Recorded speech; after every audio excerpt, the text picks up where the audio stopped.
we will be wrapping up Chapter 6 with this screencast. We're going to be looking at quantum numbers. The quantum numbers describe in increasing specificity the electron that is in some position around the central nucleus. They're kind of like an address. You might live in the state of Missouri, generally speaking, but more specifically, you might live in St. Louis or Kirkwood or Chesterfield or Florissant or St. Louis City. More specifically than that, you might live on a particular street. And more specifically than that, you probably have a street number on the street in the community within the state. So each quantum number gives us more and more detailed address as to the electron, at least the probability of finding an electron in a particular location 90% of the time. So when we look at these quantum numbers and introduce the idea of an orbital, which of course you can tell is similar to the word orbit, but not the same, we will begin with this idea. We go back to the Heisenberg uncertainty principle. These are statements of probability, because just like you're not always in your house with a certain street number on a street in a community in the state, so the electron is not always where its quantum numbers might tell us it is, but it's most likely going to be there. It's a statement of probability. And it's connected to a very complicated mathematical equation called the Schrödinger equation, the wave function. So reading right here, the wave function for an electron in an atom describes what we call an atomic orbital. And that atomic orbital most closely is going to be connected to quantum number 3. When we say it occupies a particular orbital, again, we're speaking in terms of probability. So the first quantum number is kind of like what you learned in maybe 8th grade when you were first learning about how many electrons there are for each atom and where those electrons might be. And so you would talk about a nucleus made up of protons and neutrons, and then you would have 2 electrons in the first orbit or energy level, and then you might have, in the next one, you might have 8, and then the next one, you continue going from there. And of course, this is planar. This is a flat surface. This looks like planets going around the sun, except in the second energy level, you have 8 planets going around the sun. We call those orbits. Well, we want to be in 3 dimensions, not 2, and so we use the orbital instead of the word orbit to denote that this is 3 dimensions. And it's also the fact true that the electrons are going to be in these orbitals with a 90% probability, not a 100 or at least a 99.999% probability like planets are around a star like our sun. So the first or principal quantum number is going to be a whole number. The first energy level is simply called energy level number 1, energy level number 2, energy level number 3.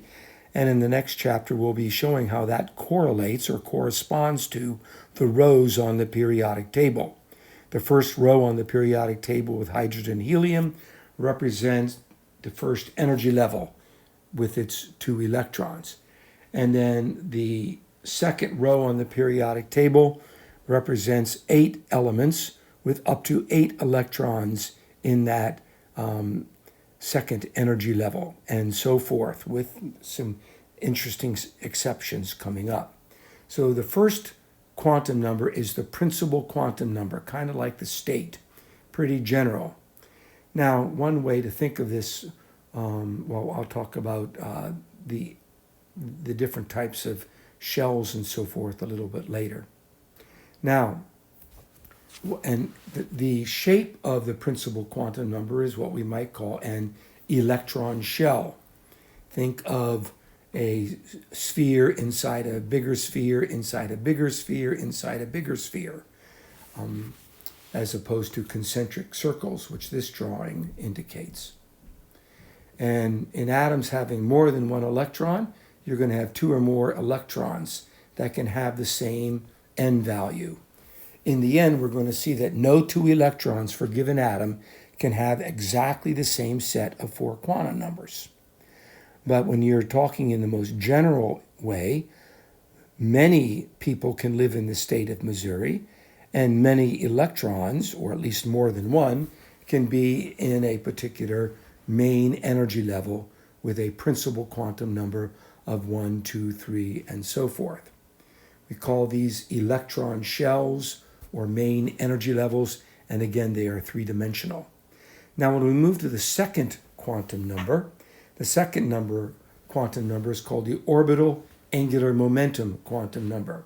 Now, we're not going to talk at this level about what we mean by orbital angular momenta and how that relates to the electrons in this subshell, as we call them. But just so you know, the letter L in physics stands for angular momentum. And just like P equals ma for linear momentum, and m is mass and a is acceleration, the equivalent when something is spinning is not so much its mass, but its distribution of its mass, called the rotational inertia.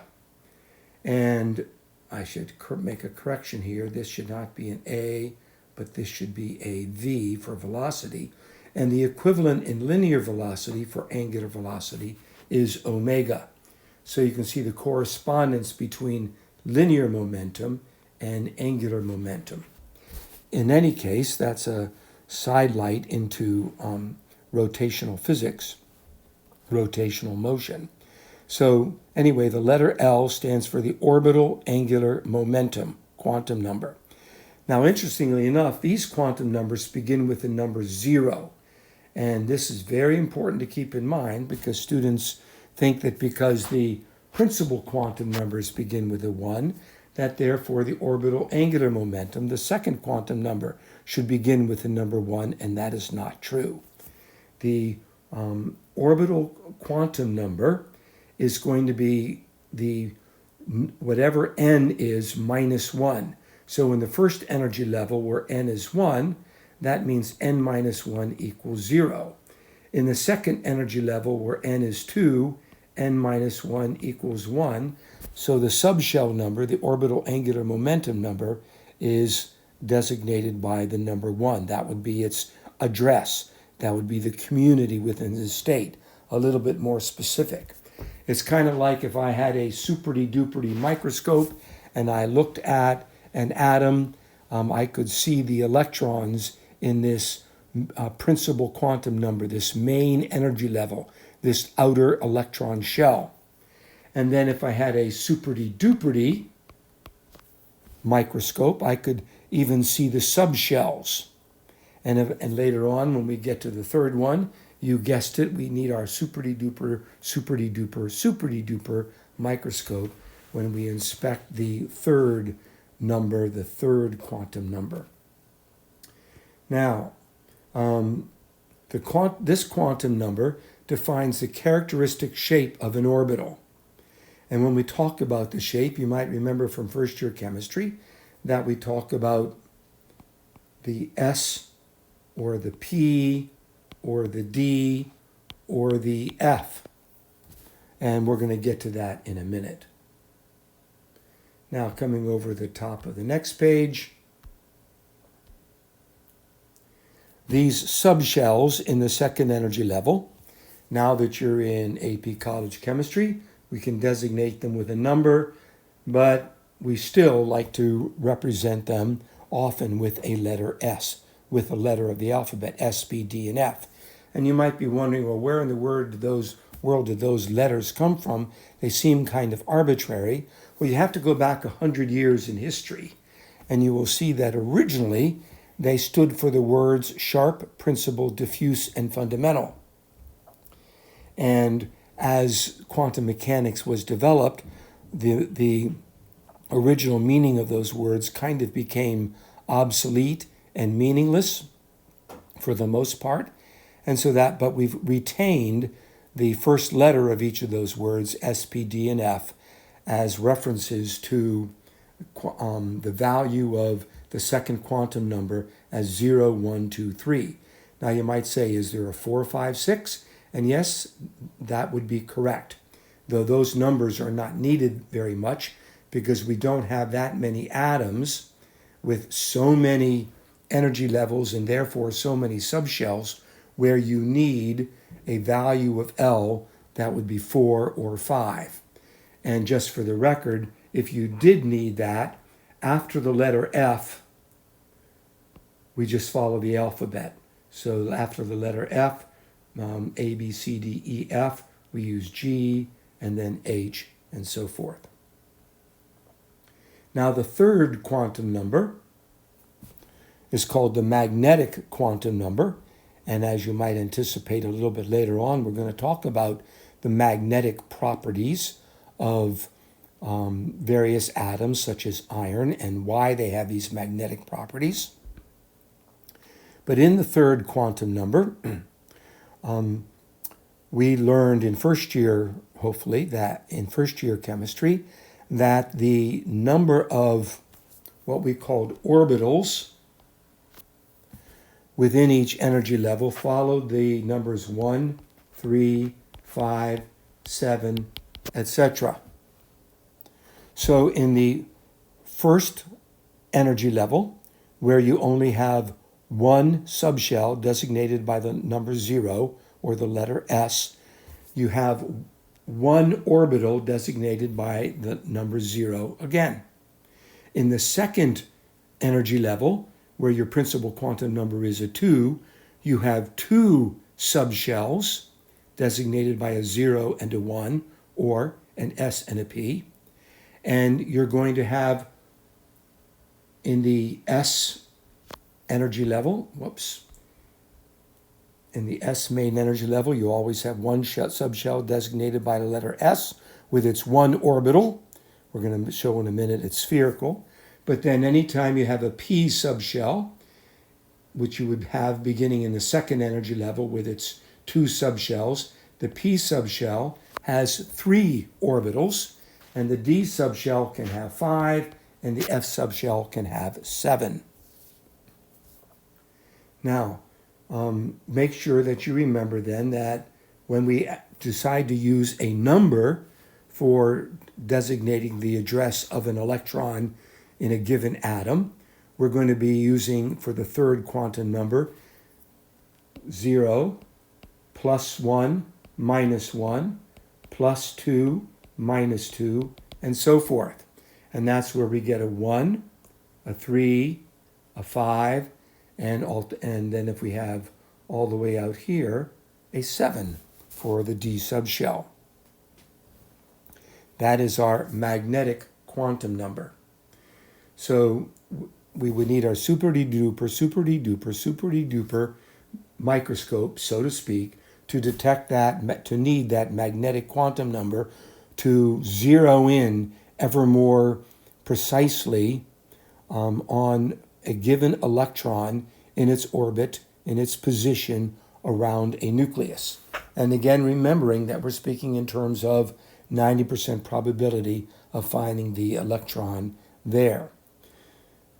Now, there is a fourth quantum number, which I wrote right there, which we're going to get to in greater detail in the next chapter, but we'll mention a little bit more about the fourth quantum number, the spin quantum number, towards the end of this screencast.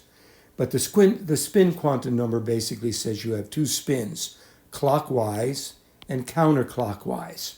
And so we designate a clockwise spin with the number positive 1/2, and a counterclockwise spin with a designation of a negative 1/2, where the value 1/2 doesn't mean anything. But what we're trying to get at is the idea that in order to have two electrons in the same orbital, in the same subshell, in the same main energy level, those two electrons by all rights ought to repel each other because they're both negatively charged. However, if they have opposite spins, then they can coexist in that orbital. And the reason is, when an electron is spinning one way, or we should say a charged particle is spinning one way, it creates a magnetic field. But when an electron is, or a charged particle is spinning in the opposite direction, it has the opposite magnetic field.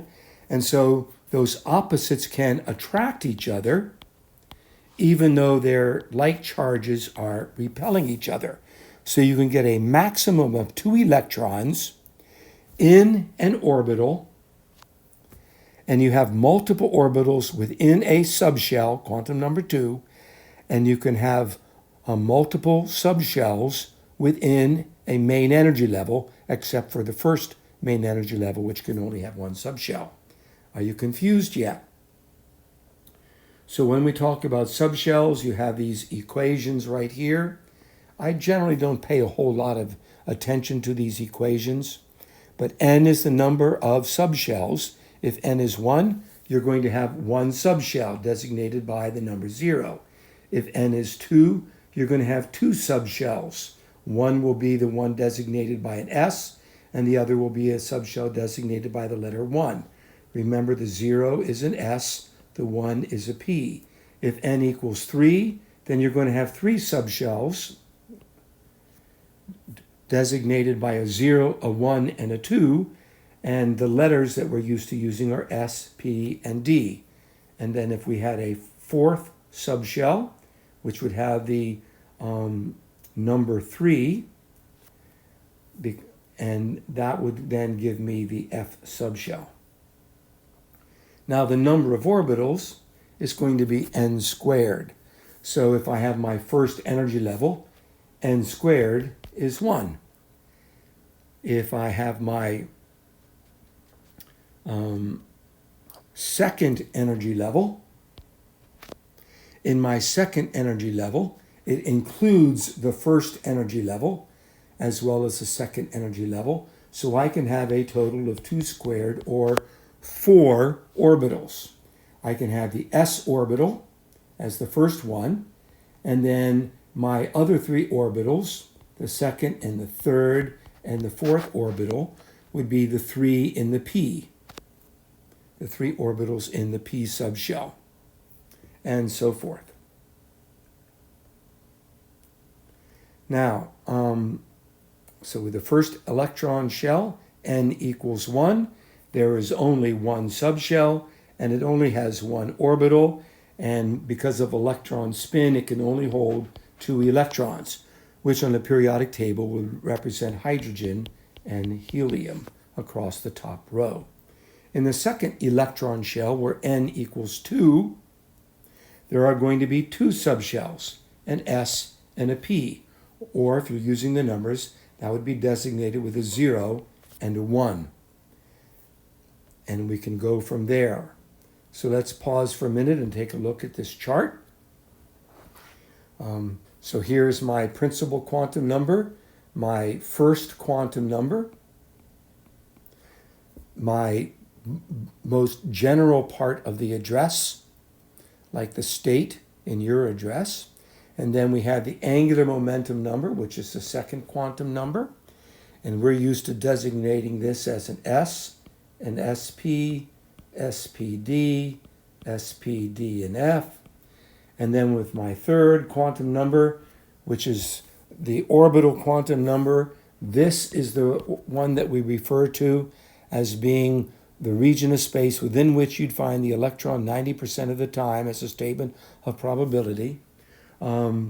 We only have one orbital in the first energy level. We have a total of 4, or 2 squared, and then we can have a total of 9, which is 3 squared, and then we can have a total of 16, which is 4 squared orbitals. Now, because you can put 2 electrons in an orbital, 2 electrons per orbital max, as long as they have opposite spins, so to speak, that means that the number of electrons in each of these main energy levels is going to be twice as many. 2, 8, 18, 32. In other words, 2n squared. Now, this orbital quantum number helps us to zero in on the actual physical shape of the region of space. Remember, this is not a object with a solid surface and the electron is sitting on the surface, like a ant might be sitting on the surface of a balloon. This is a mathematically defined region of space within which you'd find the electron 90% of the time. And so there are mathematical equations for spheres and mathematical equations for these dumbbell-looking shapes that look like two spheres next to each other, and mathematical equations that describe these shapes right here, and they get increasingly complicated. You ought to see the F1. Very interesting. I kind of like this one, my favorite, sort of like an inside-out donut, maybe. And we're going to introduce a word called a nodal surface. Now, I talked about the word node earlier on when we had the nodal points for standing waves. Think of the word nodal as meaning no probability of finding an electron. So a nodal surface would be a surface in which you would have no probability of finding the electron. Now, nodal surfaces often go through the nucleus because, of course, you'd have zero probability of finding the electron inside the nucleus. So nodal points often go through a nucleus. And it's kind of difficult to see these nodal points here, but if I come down right here, you can imagine a slice of space slicing through the middle of these two objects here, where this line is. And you have part of the bulb is on the outside, and the other part of that bulb's part is on the inside. That would be a nodal surface. And I think there's some better pictures coming up for these nodal surfaces. And so the point I'm trying to make back here is that it turns out that there are zero nodal surfaces, in a sphere. There is one nodal surface for a p orbital. There are two nodal surfaces for a d, three for an f. In a sense, the total number of nodal surfaces equals the value of L.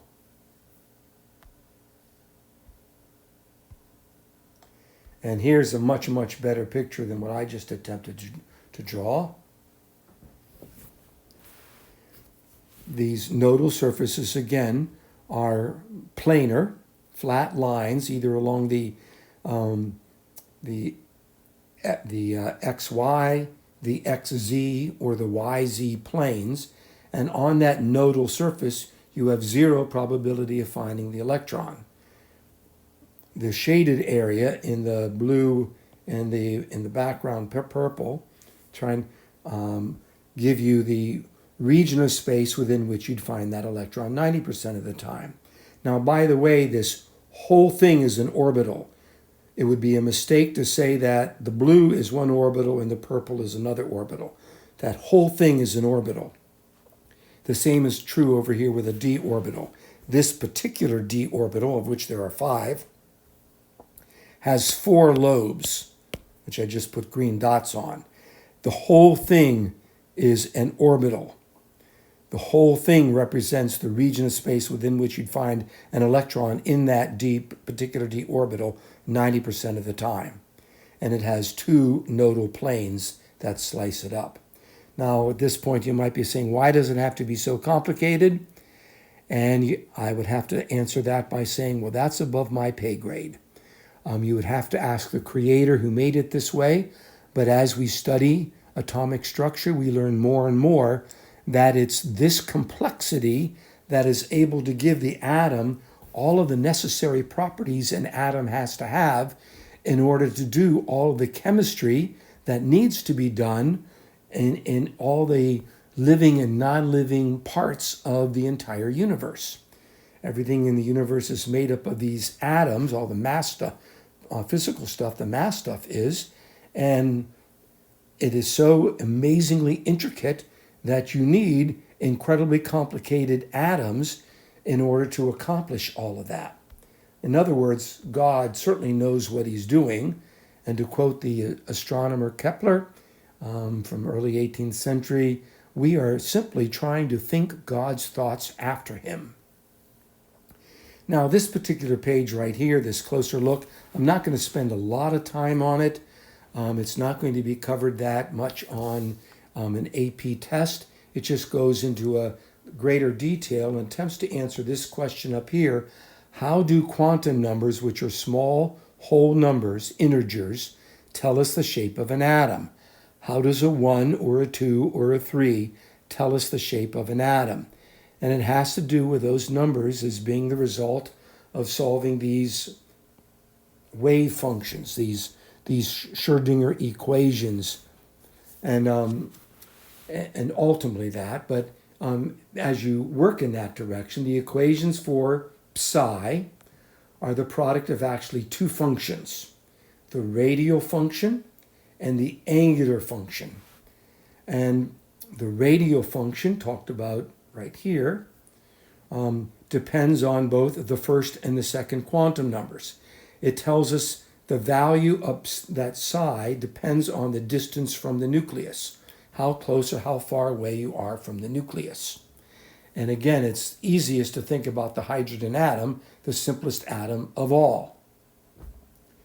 And we can graph the value of psi from the distance from the nucleus.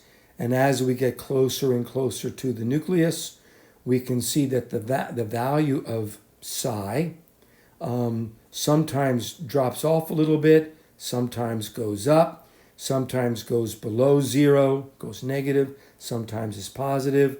But we're not going to worry too much about psi because actually it's psi squared that is the actual solution to the probability of finding the electron in a given orbital.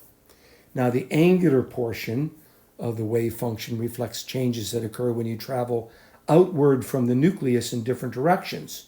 Now, obviously, if you're traveling outward from the nucleus in a sphere, it's going to look the same no matter which way you go.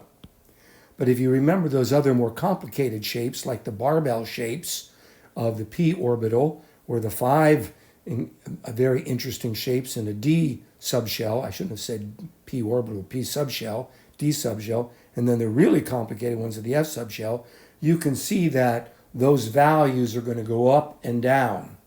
And it's going to go way, way, way down when you're crossing over, let's say, a nodal surface. All right. Finally, when we get to f orbitals, here you have a picture of one of the 7 f orbitals, and now you can see that you've got 3 nodal planes. Along the xy nodal plane, you have the xz nodal plane, and you have the yz nodal plane. And this particular orbital, you can see, has 8 lobes. And the entire thing is an orbital. It's one of 7 f orbitals. And the probability of finding an electron anywhere in those 8 lobes is psi squared. You'd find the probability of finding an electron 90% of the time there. Now, when you think about back to a sphere and an S subshell, think of a beehive. Imagine we had a beehive at the center, and you had all these bees buzzing around the beehive. Well, some bees are going to be farther away from the hive, maybe searching for honey, and you might have one bee over here and another bee way over there, but the probability really basically goes to 0 of finding this particular bee, some of the bees near the hive. But this circle, it's actually a sphere, would represent this imaginary region of space, and it could be defined by a mathematical equation if we knew this radius. It's a region of space with the hive at the center, within which you would find a particular bee 90% of the time. On occasion, it goes foraging out for honey or whatever, far away, or maybe looking for another place. But 90% of the time, you find it within that region. That might be a good analogy for understanding at least the S subshell with its single spherical orbital. Now, as I mentioned earlier, there is a fourth quantum number called the electron spin, and we imagine that the electron has a spin because spinning charges create magnetic fields, another important physics principle. And if it's spinning in the opposite direction, it creates an opposing magnetic field, and opposing magnetic fields can attract each other. And so if they can attract each other, even though they each have negative charges, you can get a maximum of 2 electrons in an orbital, a maximum. And so we have the electron spin number, and they are designated as a positive 1/2 and the minus 1/2. The magnitude of 1/2 really doesn't mean anything. So let's talk a little bit about magnetism to wrap this up. Here we can talk about the more we understand about magnetism, the more technologies we can develop, including MRIs. It used to be called a nuclear magnetic resonance imaging device, but people were afraid to get an MRI because it had the word nuclear in front of it, and many people don't understand nuclear physics or nuclear energy or nuclear anything. The word nuclear basically refers to the nucleus, so they just dropped the word nuclear altogether. I don't think you'll find it on signs anymore at the hospital.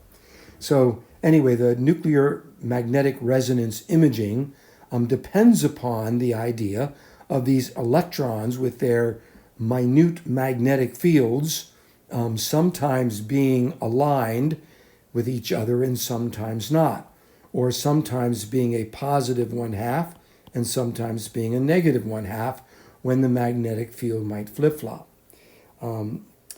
And this tells us an awful lot about a substance like a ligament or a muscle or flesh or a tumor or something like that, based upon the water content and our ability to image it. The word ferromagnetic, ferro is from the Latin word for iron, ferrous, and we used to talk about the iron 2 and the iron 3 ions as being the ferric ion and the ferrous ion.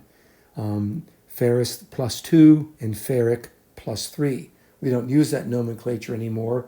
Remember, we use the Roman numerals, Roman numeral 2 and Roman numeral 3 for iron 2 and iron 3. There is an iron 4, which is, if I remember correctly, more sort of a combination, a mixture of iron 2 and iron 3. So ferromagnetism would be a property, a magnetic property of an iron compound. And so if you think about the element iron with all of its electrons, and those electrons are spinning in all kinds of different directions, and we could even have the arrow pointing out in your face. We often represent an arrow coming out of the page with a dot, and we could have the arrow going into the page. We often represent that as like the back end of an arrow, the feathers of an arrow, and here you have the point of the arrow. So we could have all these different kinds of circles and so forth all over the place. But if somehow we could get all of those spins to line up, now we're going to have substantial magnetic properties. Over here, all the individual magnetic properties of each electron will cancel out the others, and it'll be non-magnetic. But if we can get them to be all aligned,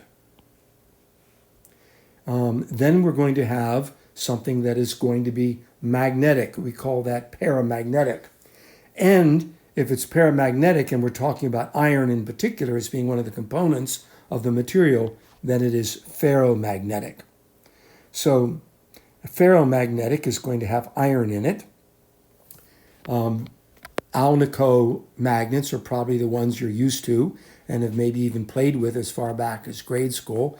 They have aluminum, nickel, and cobalt in them, as well as iron. The super strong magnets, which we use a lot in some of the physics labs, neodymium, really gives us very, very intense, strong magnetic fields packed into a very small amount of space. And those neodymium magnets also have some iron and boron in them. So the two vocabulary words are paramagnetic, which would be any element or compound that have unpaired electrons. Remember, if they're paired in an orbital, they're going to have opposite spins. When they're paired up, the spins will cancel each other out, and you're going to have no magnetism. But if you have unpaired electrons, then and all those atoms with their unpaired lone electron all align in the same direction. We say their domains, regions all have aligned spins, then you can have paramagnetism. Substances in which all the electrons are paired, instead of being slightly or somewhat magnetic, are diamagnetic. And dia means opposite. They're opposite of magnetic, which means non-magnetic. If you are diametrically opposed to an idea, it means you're absolutely against it. Now, one of the evidences of this diamagnetism, by the way, is if we think about the oxygen atom, and maybe you remember this from first year chemistry with 1, 2, 3, 4, 5, 6 electrons, you'll notice it has 2 unpaired electrons for each oxygen atom. And so because of those unpaired electrons, there's a slight paramagnetism, which you really can't detect unless that liquid nitrogen, which means the oxygen atoms are very, very dense and close together, as opposed to in a gas, and you're in the vicinity of a strong magnet, you can pour that liquid oxygen through the magnet, and you will see that liquid oxygen clinging to the magnet. You can also turn it into a magnetic balance. Now back up here one more time. In summary then, substances in which the constituent ions or atoms contain unpaired electrons are paramagnetic and are attracted to a magnetic field. The last thing I'm going to do is to look at the element iron, and we'll do a lot more of this in the next chapter, but it's element number 26. So it's going to have 26 electrons. And so, first of all, in the first energy level, in the S subshell, if you think of a periodic table going across the row, you only have one orbital that can hold 2 electrons. And now it's filled. So we move to the second energy level, and it has an S subshell, which can only hold 2 electrons, but it also has a P subshell. And a P subshell has 3 orbitals, so it can hold 6 electrons. Sometimes we'll designate that as P sub X along the px, on the x-axis, the P sub Y, and the P sub Z. And then we move on to the third energy level, because the second energy level is filled. So when we go to the third energy level, it has an S subshell with 2 electrons. It has a P subshell with its 6 electrons. It also has a D subshell, but before we can get to the D subshell, and again, this is something we'll learn about in the next chapter, it turns out that the fourth energy level is closer to the nucleus, in terms of energy required to get there, than is the 3D, excuse me. So it turns out that the energy to get to the 3D is slightly beyond the energy to get to 4S. In other words, we begin filling the fourth energy level before we finish completing the filling up of the third energy level. There is overlap there. So in the fourth energy level, we have an S subshell with its 2 electrons. And now if you're keeping track, we have 2 plus 2, which is 4, plus 6, which is 10, plus 2, which is 12, plus 6, which is 18, plus 2, which is 20. So we're up to 20 of our 26 electrons. Now what about those last 6 electrons? Well, they go in the D subshell because the D subshell comes after the 4s and before the 4p. So if I go back to my 4p, there's 0 there. Now the 3d is going to get all 6 of them because the 3d has 5 orbitals. And I'm going to represent them by circles. And so if we fill up those, if we take those 6 electrons and distribute them among those 5 orbitals, and we put 1 electron there, and before we add the second, it's more stable just to stick it way over in another orbital, and then the third, then the fourth, then the fifth, and now the 6th one, we have to fill it up. And please notice you have 4 unpaired electrons. And therefore, iron is going to be paramagnetic. It's going to have magnetic properties. And if you can get all of those electrons from multiple iron atoms to align themselves and be spinning in the same direction, you get ferromagnetism. And then the last thing in the chapter, and I'm going to let you read this, is about the quantized spins. It's either spinning one way or the other way. When you get an MRI to try to image soft tissue, maybe find a denser cancerous tumor, or study the interface between one kind of tissue or another. Here's that idea of nuclear magnetic resonance. Very powerful method, and I'm going to let you read that.